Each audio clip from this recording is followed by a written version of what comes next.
There's somebody right now maybe watching.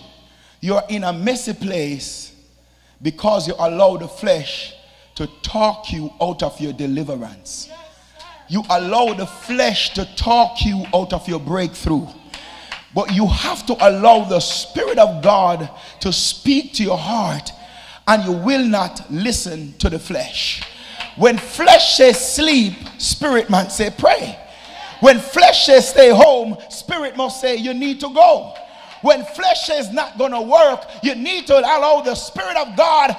You got to have word in you to talk back to the flesh, because flesh said, Jesus, you are hungry. And Jesus said, man shall not live by bread alone. Somebody touch your neighbor, find somebody and rock them in the Holy Ghost and say, obey the voice of God.